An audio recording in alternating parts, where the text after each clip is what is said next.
Hey guys, Aaron here. Today we're going to be replacing a water pump on a Nissan Titan years 2004 through current. Nissan uses the same water pump on the first generations as they do on the second generations. Pretty much same procedures, not much changes throughout the years, luckily. So if you have a Nissan Armada or an Infiniti QX56, these procedures are going to be the same exact as well.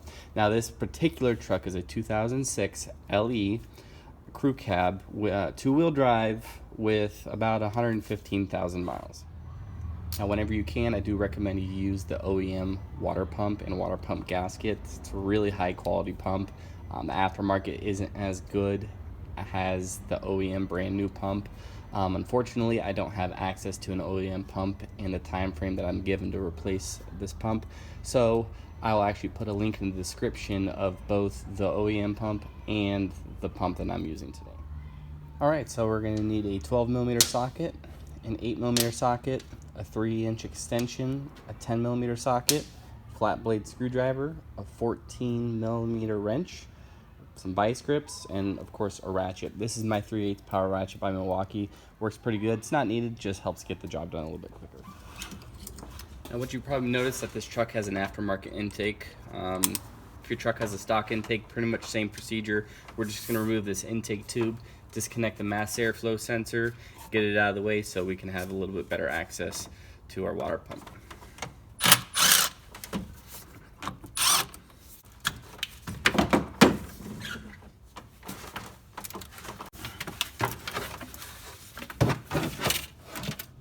Now that our intake's out of the way, we can go ahead and start draining the coolant. To do that, go ahead and loosen the cap on your coolant reservoir. And on the passenger side, bottom part of the radiator, there's going to be a drain cock. You could just unscrew the screw, catch all the coolant or water, and all the coolant will drain.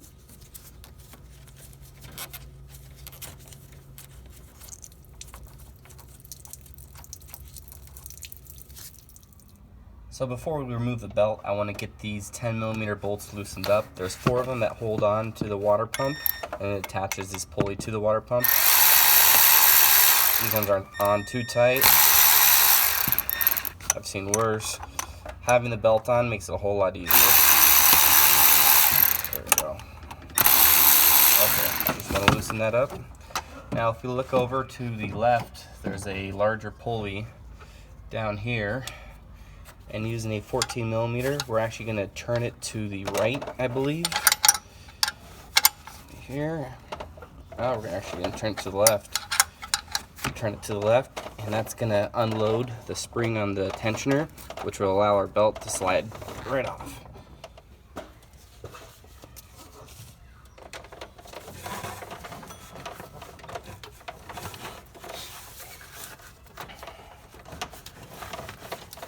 There we have it.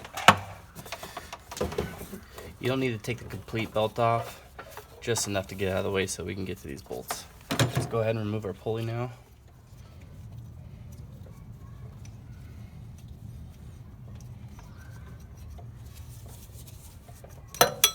There we have it.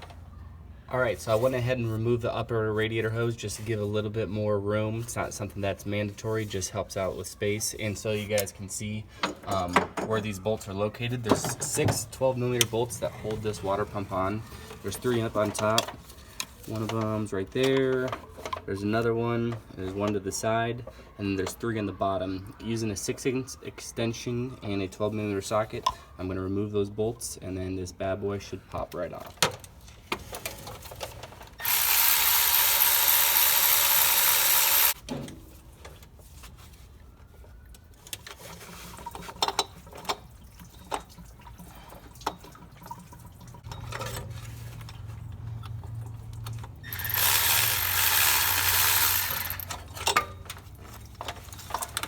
There we have it.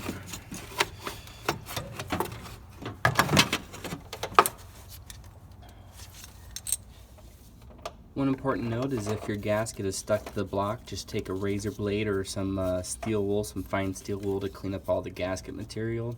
I'm going to definitely get some degreaser here and get all this gum off of the top of the block. I just don't want to take this thing apart because the new gasket leaks.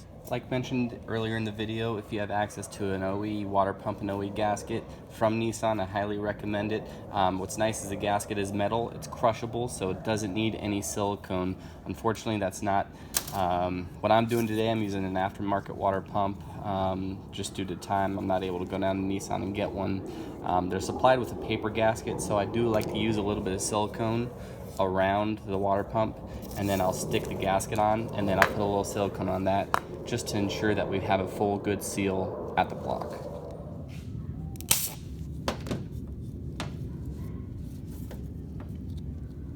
You don't need a whole lot, just a nice thin film of silicone. It's definitely going to help prevent any leaks or anything like that.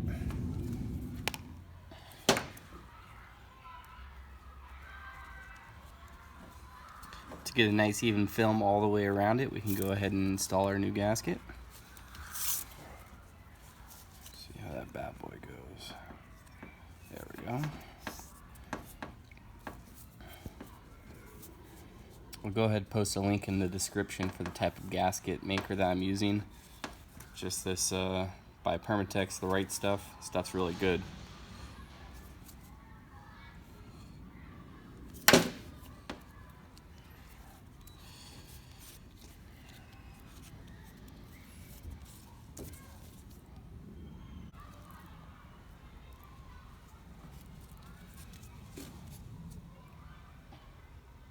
Alright, now that we've got our gasket on, let's go ahead and throw this back on the truck.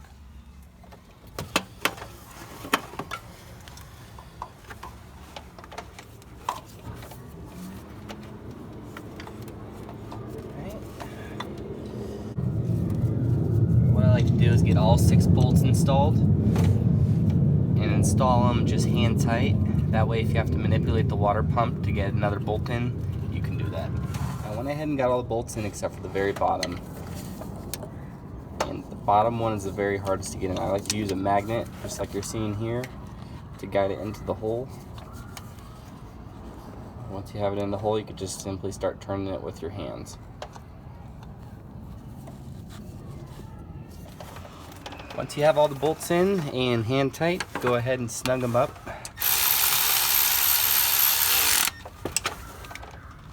Bolts don't have to be too tight. The stock torque spec is 18 foot-pounds, which isn't a whole lot, and considering you're tightening these bolts into an aluminum block, you definitely don't want them to strip. So next, before we put everything back together, let's go ahead and get our pulley back on.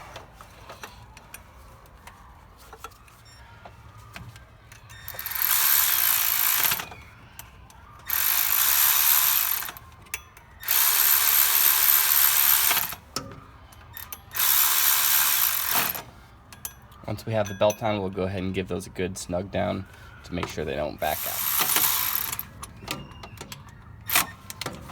Alright, now that we've got our belt back on, our pulley on, it's time to put back any water hoses or water lines you may have taken off just to get better access to your water pump.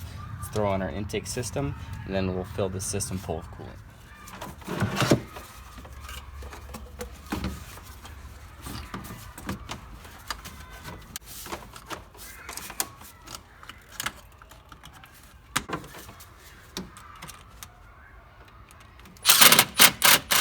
Now that we got everything back together, it's pretty much time to put coolant back into the system. Now, these vehicles do have an electronic heater control valve.